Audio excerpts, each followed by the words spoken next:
Hello everybody, it's DiffTheEnder here today, and I know it's patch time, and you're all waiting Season 3, the pre-season update, with all the masteries and the items in the jungle. So I thought I'd do you guys a favor and show you guys my opinion on what I think the optimal mastery setups are for this season. I'll be going through about the 10 pages I've set up for the different roles, and I'll be going through them role by role, and I'll timestamp them in the video description, so use that to get to the role that you specialize in. So firstly, I'll start off with jungle masteries. So jungling, there's several types of junglers. Um, but the most generic junglers, you've got tank junglers. So you've got people like a Mumu.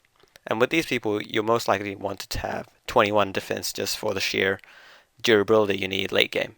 So, and you want 9 in utility just so you can have that buff mastery. Because usually these people are heavily dependent on blue buff to get through their first clear. So you go down in utility, taking the flash mastery to get the flash cooldown, movement speed so you can initiate better, summon spell cooldowns, once again for initiating better or smiting a bit quicker. And then you've got the buff duration increase and activatable items cooldown decrease, which is quite important because quite a lot of times these tanks have items like Rando and Zoman, so they do benefit from having the CDR for activatable items. And then in defense, this is similar to current season 2. You want the HP, and you want damage reduction from monsters and damage return, just so you can get the faster clear. And then you want a couple points in armor, and you don't want the third point because you want to spend the other points on the lower half of the tree here. So you want the flat increase in health, once again more durable early on, and the reduction in effectiveness of slow and CC is quite important, just so you can go around late game and be a mini Irelia, if you will. And maximum health increase, once again, you'll be stacking a lot of HP items, likely. Aegis, Sunfire, Randuins, possibly Warmogs. So that's quite good. And then you've also got the armor magic resistance boost by 3.5%. It's not actually as much as I first thought. When I first saw this, I was like, wow, it's an amazing mastery.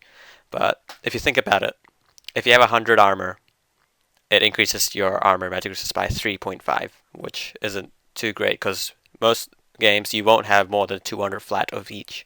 So you're not getting more than 7 of each. So maximum health does the same for you, effectively, depending on how much health you have.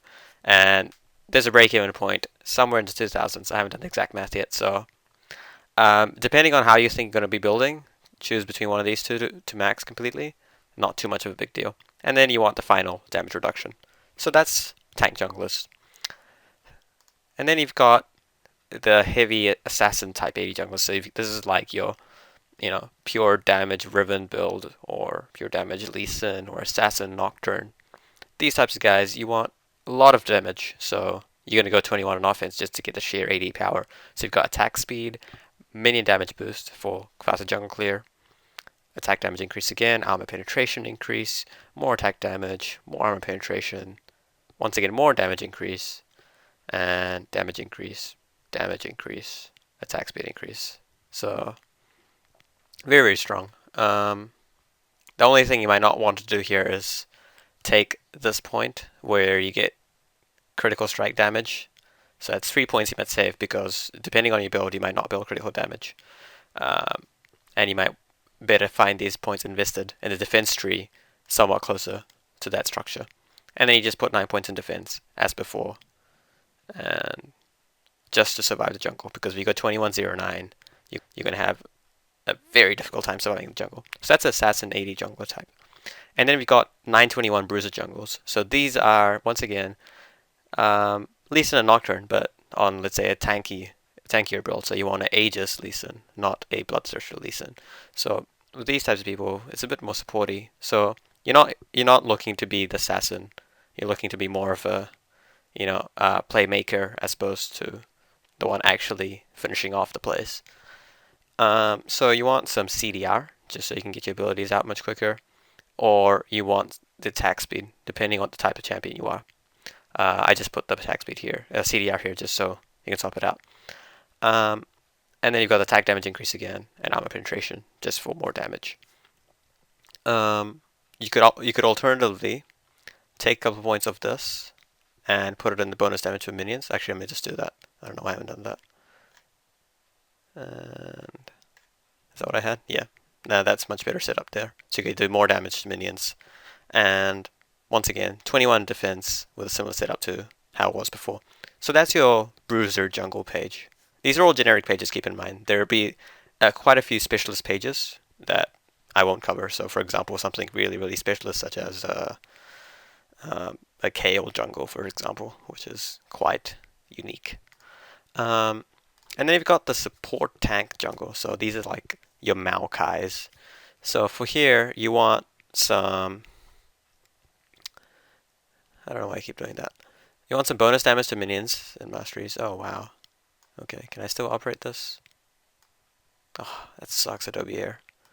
Alright, wait. Alright, back. Sorry. Windows 8 screws with my log client sometimes. Anyway, so with support tank jungle like Maokai, you want minion damage and you want CDR just so you can get the abilities out quicker. And you want some health regen, or you can alternatively put a point in the Smite increase mastery to get the bonus gold. Actually, I'll do that. I've got quite a few weird masteries set up here and there. That's just because I was experimenting a lot before the video. Excuse that. So you want damage reduction, armor return, and the Smite return, just so you can get this bladed armor. Bladed armor is a mastery looking to itemize for, and you just put a couple points in here, however you want, just to get that mastery. And then since you're supporting, you'll be putting out a lot of building a lot of supporty items and get a lot of wards. So here you want summoner spell, flash, sure. Increase movement speed just so you can get around the map quicker, make ganks happen. This point is just a random point just to get into the next tree. You want summoner spell reduction, CDI reduction, which is great. Activatable CDI reduction again, so if you get the random ones, it helps a lot with active. You get the utility buff just so you can have the buffs going for longer. The Biscuiteer, which gives you a health and mana biscuit. It's like half a health potion, I guess. And that just at the beginning of your inventory, so that helps you get around your early jungle.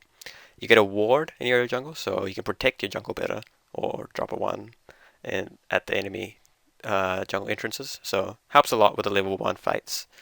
And experience gain, CDR again, and more movement speed.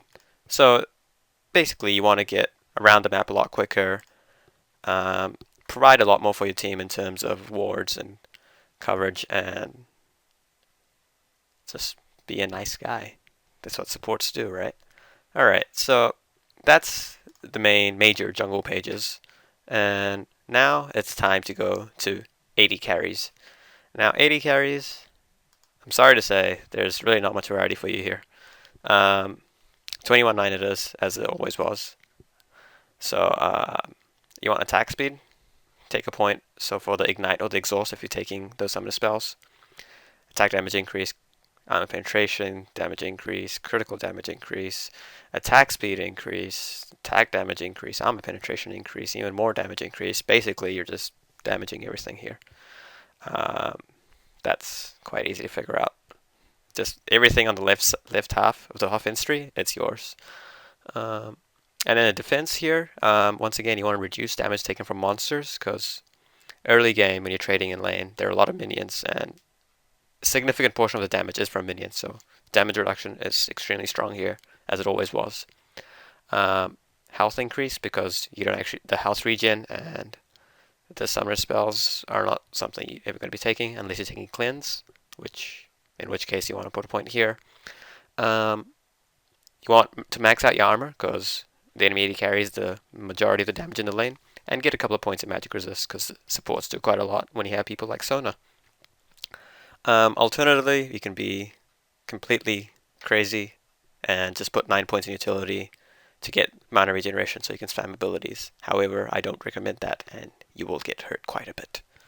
So that's 80 carries, and honestly, there's really not many other varieties here you can set up that would be good. So sorry, I guess. And then you've got top lane. So firstly, you have the 1911 setup again. 1911 because you don't, top lane bruisers rarely build critical damage. That may change with this new patch, So maybe you're building a lot of critical damage increase items, so in which case you will have to change up. So assuming the standard items currently as of now is built, try something like this. You want attack speed and all the damage increase here. You don't need critical damage, remember, so you save your points there and you put it elsewhere. I chose to put it in defense. So you've got monster damage reduction again, which helps extremely in lane, because early on, top lane it's all about lane control. And when you can tank monsters for longer, you can freeze better.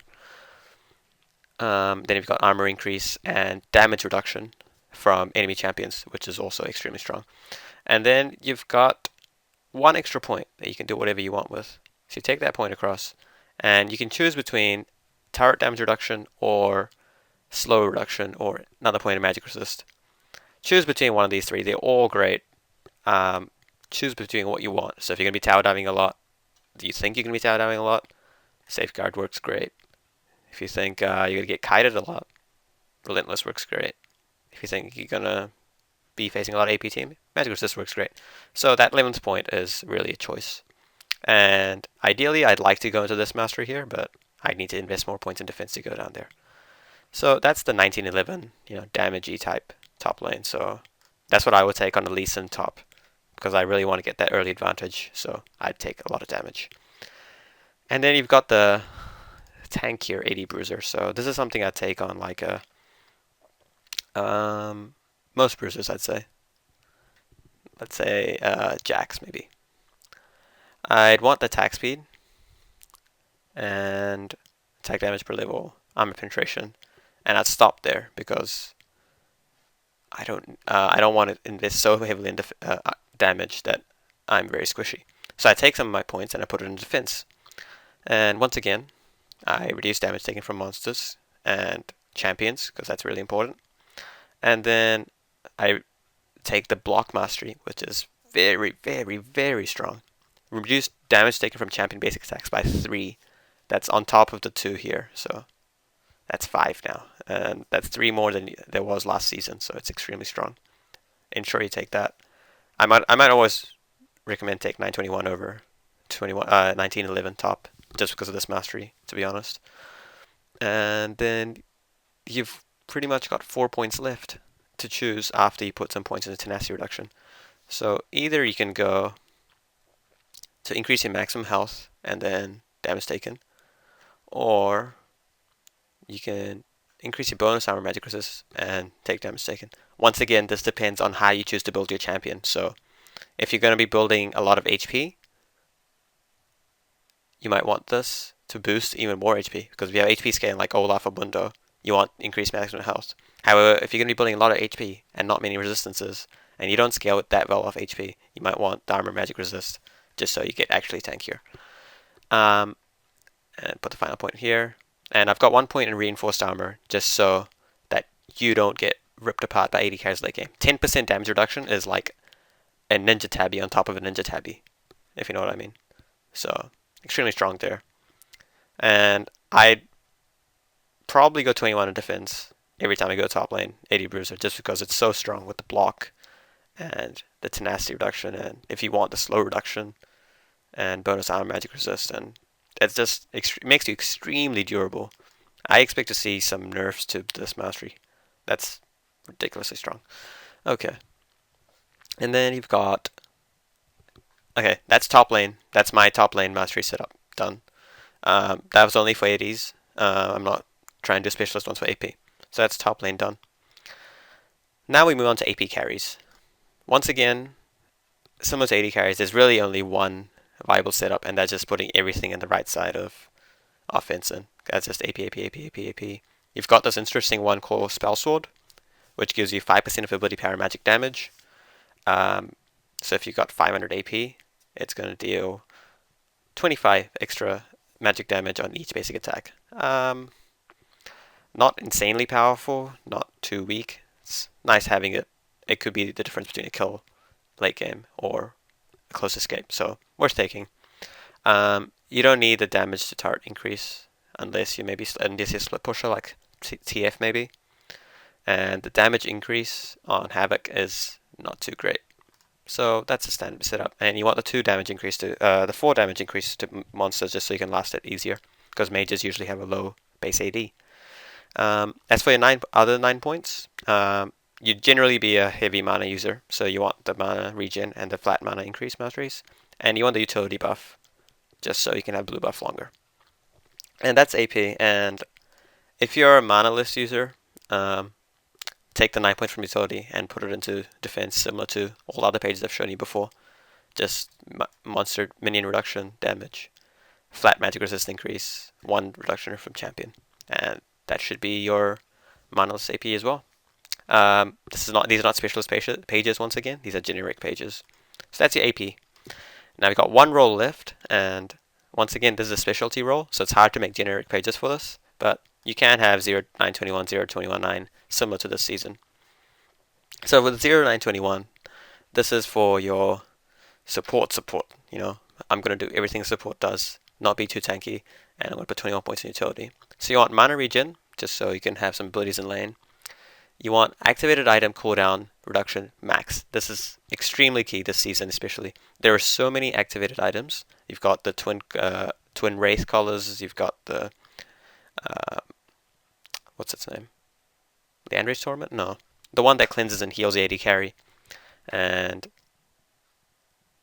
it's extremely good. 15% reduction on 3 minutes. It's like having an extra 2 summon spells much quicker.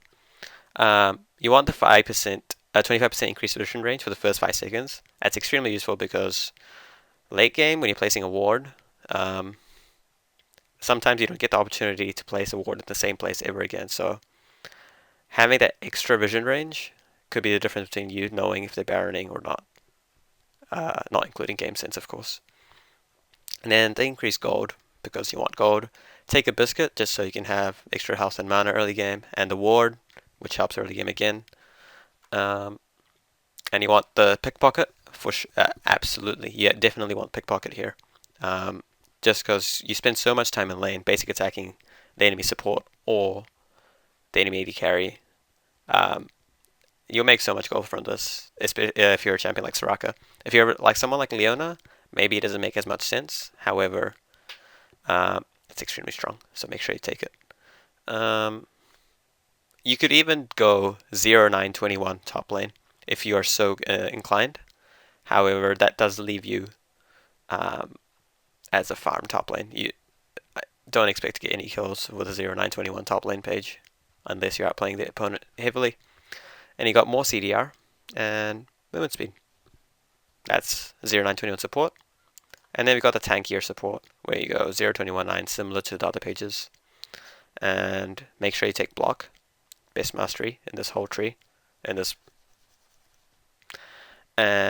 mana regen and the biscuit. Just so you get more health and mana early game. And that's my mastery run through for season 3. Keep in mind that these are all generic pages, so these don't take into account a specialist page for something odd like, let's say, a Kale mid lane or Kale top lane. Sorry to pick on Kale here. That's the first example that comes to mind. And feel free to modify these. I mean, experimentation is the key to success. Try out your own pages. Don't take what I say blindly. Most of all, just have fun. It is a game. Try out new things. Hopefully we'll find some interesting playstyles for Season 3. This was my support mastery run-through. You will find timestamps with each section. I hope you enjoyed that. This is DiffTheEnder, signing out.